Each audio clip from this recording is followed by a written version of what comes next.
While most of the world and certainly the United States remain focused on election shenanigans, we are going to turn the focus today, Cody, towards perhaps one of the secrets that the deep state doesn't want people to know about. Welcome back to the show, Cody. We're joined again today by Dr. Gregory Ford. Cody, Dr. Ford, how you gentlemen doing today? Good morning. Doing good. Good to have you both with us. And we're going to be talking about a tale of two Phils, Phil Marshall and Phil Haney. Now, Dr. Ford, the last time we spoke, you had begun explaining to us how you were actually Phil Marshall's neighbor. Can you tell us a bit more about that? That's correct. This was in Amador County in California. And my home overlooked the Yosemite Range on the backside, and the front side looked across the canyon to Phil Marshall's home. Okay, and it was a gated community on the other side of the canyon. And the thing is that Phil and I didn't realize Phil and I had gone back. We'd all over the world. We kept running into each other, but we'd never actually met each other. So the thing is that if I'd had a telescope, I think I mentioned to you last time, I could have set it up in my living room and saw the execution and slaughter of Phil and his two children. Okay. Well, actually, excuse me for interrupting, Dr. Ford, but I think we should take it back a moment, perhaps for people who aren't familiar with the two Phils, and first explain who Phil Marshall was and how he met this untimely demise. Okay, it'd be great to do that, because Phil Marshall was a wonderful, capable man and a great father, and he was a true patriot in every sense of the word. Now, and I found this out because, of course, I immediately received a call on the day that the police had been called to his home. I received a call, and it turns out, there's Phil, right? And I believe that this picture was taken in Louisiana. Okay, if I'm not wrong. Okay, so his daughter and his son there. And his son, the neighbor, the next door neighbor, who I got to know fairly well, she had received several phone calls from worried high school kids that were friends with the two children there, you see, and they were calling her, and they actually came out to the residence because none of the children and Phil had been answering a phone for like 2 days, going on 3. And so I believe her name was Janine, came over, and Janine, his neighbor, used to go for a mile walk every day with Phil around the development, around the housing development. And Phil had mentioned to her about 3 days before that he was concerned that somebody was trailing him, was possibly doing a surveillance on him at that point. And so he actually felt obligated to go get some Homeland Defense, as in a new pistol. And he notified Janine and said, look, okay, I have this gun. I'm really worried now because my third manuscript is coming up for printing, which covers all of the radar analysis of the 9/11 attacks on the World Trade Center. And because Phil was an expert on tracking and analyzing radar telemetry, and he actually tracked all of those planes that supposedly crashed into the World Trade Center. And the thing is that nothing was adding up according to Phil. Now, and this is what he told Janine, and he also said that, look, my transcript, I'm recording all of this, is here at my computer. And the thing was, is Janine could look out her window every morning and see Phil working in his study on the transcript. Dr. Ford, what was the name of the town again that you had mentioned that you guys were living in? Okay, this was Amador County, okay? California. Yeah, Amador, the town of Amador, right. And I lived across the canyon in Tuolumne County. Mm-hmm. Okay. And Cody, you have knowledge of Phil Marshall. He was writing a third book about the airplane graveyard, wasn't he? Yeah, he'd written a book, The Big Bamboozle, and then his first book, his 2008 book, was called False Flag 9/11, and he was talking about the basic flight training that the four alleged hijack pilots in 9/11 had, and he was writing another book that had a lot of, supposedly, I didn't read that book, but he had a lot of high-level stuff in it and almost irrefutable evidence. And we think that's why, that he was killed. We don't think it was a suicide. His daughter, his son, the family dog, and Marshall all shot in the face there. It was to shut him up and silence him about the things that he was writing about. Yeah, I mean, who shoots their own dog, their own kids in the face? I mean, it's just crazy. And I mean, Dr. Ford, you knew Phil Haney. People in the neighborhood knew Phil Haney. He was a calm guy. He wasn't some dude on the edge who was going to kill his whole family, right? No, now, you said Phil Haney. Sorry, Phil Marshall. Phil Marshall. Phil Marshall. Okay, I'm sorry. Could you go back to that map, that topo map you just had? Yes. Sure. Right. Okay. All right. The one before that, the one you just. Well, I was zoomed in on it. We could back up. Right. Okay. What would you like to see on the map? Okay. Okay. Now. Okay. Yeah. Okay. Zoom back in. Here we are. Right. Okay. Right. Okay. Right there. Okay. Now move to the right. To the right there. Okay. And my home. Okay. I can point to it. Okay. Is actually up into the hills to the right, to the east. Okay. Keep going. Now move to the north. Slightly to the north. Right. Okay. Stop right about there. See those 3-4 houses? Yeah. It's near there, right there. Wow. On that ridge line. So I was fairly close to Phil and his home. Mm-hmm. Right. Yeah, there we are. Well, this is wonderful. Okay, great. It reminds me of in the intelligence business, they have something called Falcon View. And I can't tell you how many times I've used it to find really delicate situations and locations. Well, now I want to ask you guys a specific question, because people are very focused on the election right now. They might be saying, why are these guys talking about stuff related to 9/11, 2 men who were killed?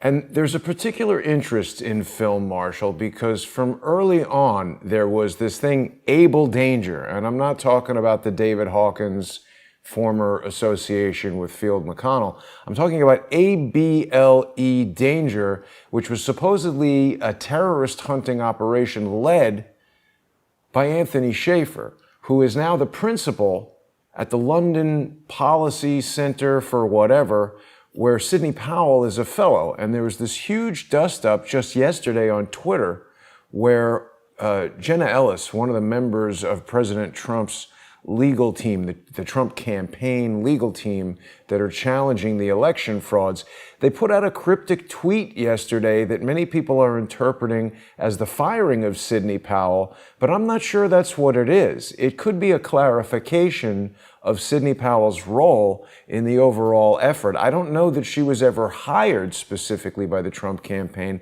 but she is a fellow at this London Policy Center where Anthony Schaefer is involved. And Dr. Ford, you have expressed some questions about Anthony Schaefer in the past. Does Anthony Schaefer have anything to do with the story we're talking about today? Yes, in a very extraneous way. Yes, he does. And of course, as I've said on your show before, I was in 2000, July of 2000, I was in a Quonset hut training with the rest of my counterintelligence team in the Arizona desert when Anthony Schaefer gave us. He was introduced. Actually, it was much more dramatic. The chief, yes, there he is. Yes, and he actually he was wearing camouflage then. All right, so desert camouflage. It was all part of the drama. But he was introduced by my chief, the chief of who is running the class, and he said, "Look," he said, "everybody, shut up, sit down. We have something very important to tell you." And of course, that's what he looked more like right there on the right hand side. And the thing was, he said that the chief, Ralph Herbison was the chief of my class, and he said, "Look," he said, "everybody understand this. Is this man and his team, Abel Danger, are going to brief you on what you are going to be doing within the next 18 months. And he proceeded to tell us about the attack that was going to happen on the World Trade Center and select, and I'll always remember this word, select targets in the Washington, D.C. area. And so, now, what was the date of this meeting, Dr. Ford? This was, thank you. This was in July of 2000. Now, isn't it shocking to you and Cody, to you, maybe not to you guys, but to everybody listening, that a lieutenant colonel in the U.S. Army would be aware of attacks in the United States, in New York City and Washington, D.C. more than a year before they occurred, and the greatest military power the world has ever known was unable to stop it?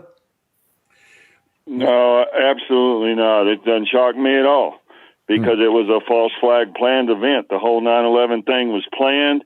It was a big deal. It took a lot of gears meshing together to make it work and then have the cover story. You know, Phil Marshall was licensed to fly 727s, 737s, 747s, 757s, 767s. And in that book that he wrote, The False Flag 9/11, he corroborates just what Dr. Ford was just saying, because he had speculated that some of the hijackers, like Hani Hanjour, that they'd received training from Arabic-speaking instructors at a desert base somewhere in Arizona or Nevada. That's what he says in his book, somewhere in Arizona or Nevada, and that corresponds exactly with what Dr. Ford is saying. But it doesn't surprise me at all that our government knew about it in advance. They just have to keep blowback control down when they're conducting a false flag operation. And Cody, what would you say about a lieutenant colonel in the Army who briefed Dr. Ford's group and is now still running around, appearing on Fox News, seems to be involved with General Flynn, seems to be involved with Sidney Powell? What do we really know about this guy?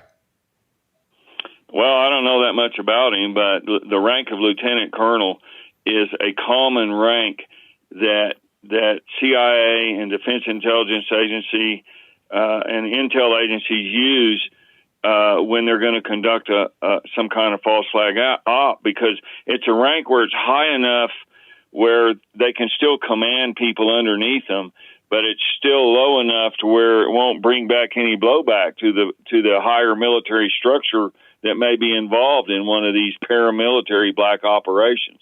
But Dr. Ford knows a lot more about him than me. Mm-hmm.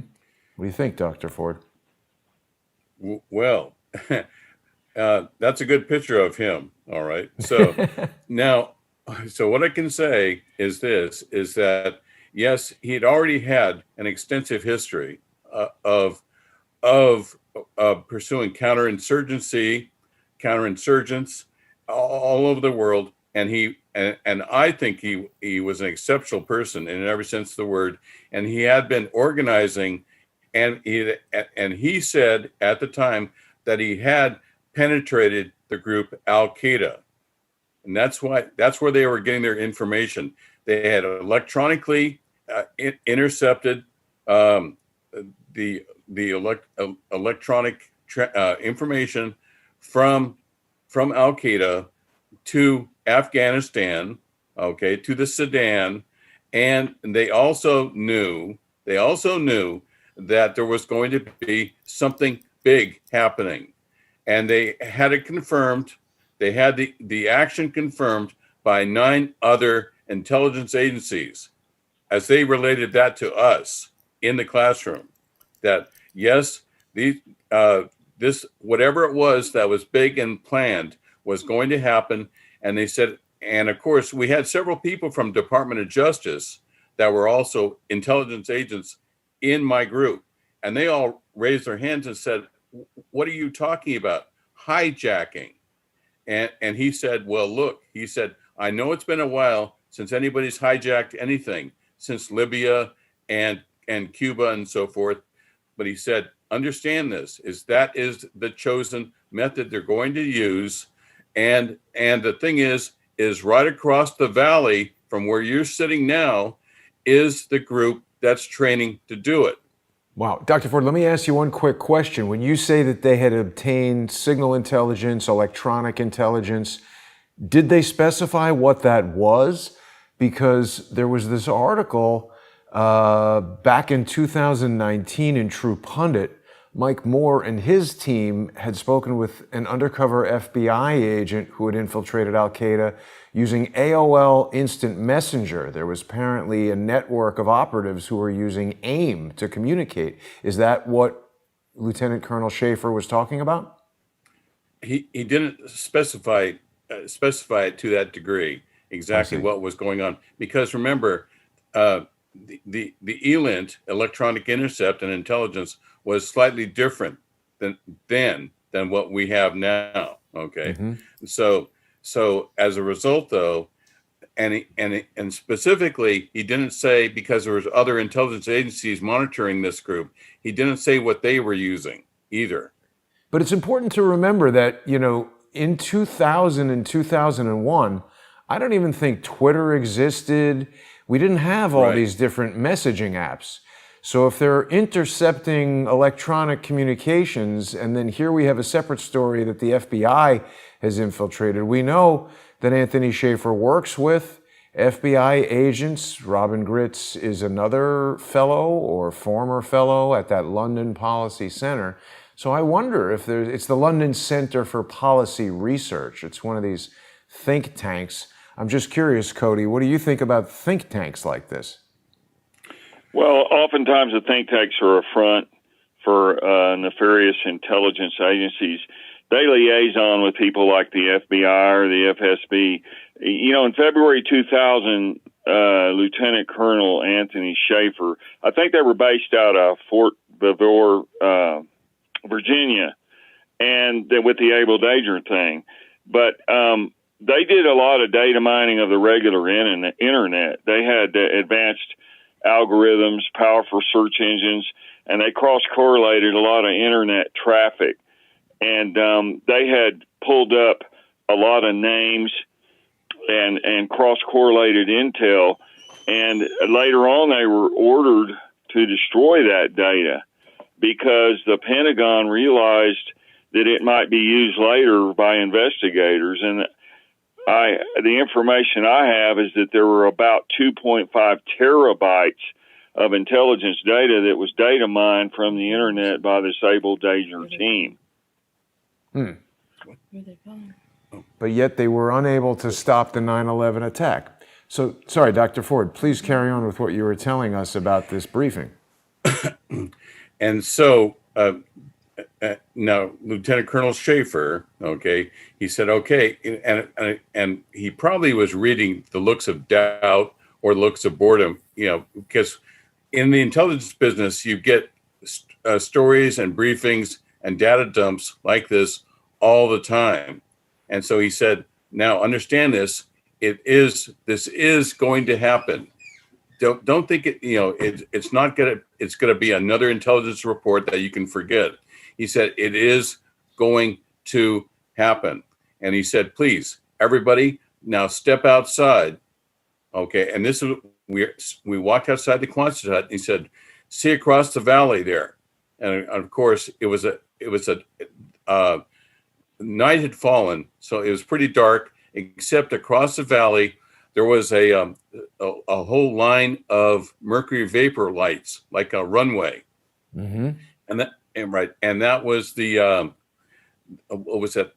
The Penal Air Park, Mansour Penal Air Park. And so we stepped out and we were watching it, and he said, now understand this. Although you can see planes coming in and landing, yes, of course. And he said, all those planes right there and all those personnel are the people that are going to make this attack. And of course, we're pretty amazed at that. And somebody says, well, from Department of Justice, well, why don't we just walk over there and arrest them? Okay, how tough can it be? And Colonel Schaefer said, look, we can't, because they haven't done anything yet.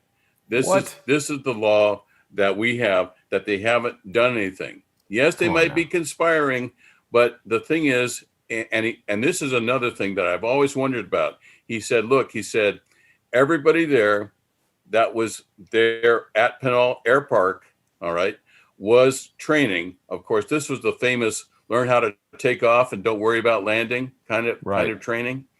And he said, everybody there is speaking a rather strange Arabic dialect. Okay? And this is a National Guard station right over here. This is National Guard station. Yeah, where Penal Air Park, and there's a National Guard station right adjacent. Dr. Ford, I'm sorry to break up the continuity of your story, but we're almost out of time here on our YouTube lead-in to the sponsor-exclusive segment of the show. People are going to be able to follow us here on subscribestar.com/crowdsourcethetruth and patreon.com/crowdsourcethetruth. We're going to continue in just under 5 minutes. People will be able to catch us there. Anything quick you want to say before we make the transition over to that sponsor-exclusive segment? Well, yeah, at the time, Lieutenant Colonel said, look, he said, this is being run by Boeing, the aviation company, Boeing. And they were in charge of this whole operation.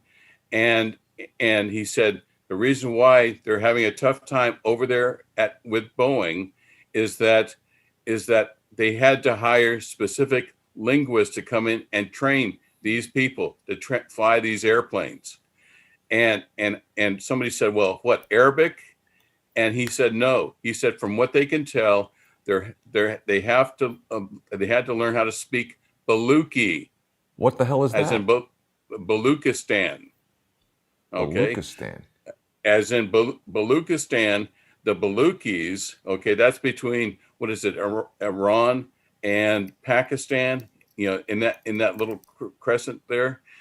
And he said, okay, the reason why, and somebody said, well, why do they use Baluchis? And he said, because Baluchis, as in Baluchistan, they have always done highly skilled contract mercenary work for the Saudis. Jeez. The Saudi Arabians. All right. And they're highly educated, and they expect all of their assignments for the Saudis to be a one-way assignment. They don't expect to come back. Whoa. And the reason why they do this continually is because the Saudis will pay for their families to financially to be well off. Wow. That's pretty shocking, Dr. Ford. We're going to carry on in just under 3 minutes. I hope that people will join us for the sponsor exclusive segment. It's a stunning information.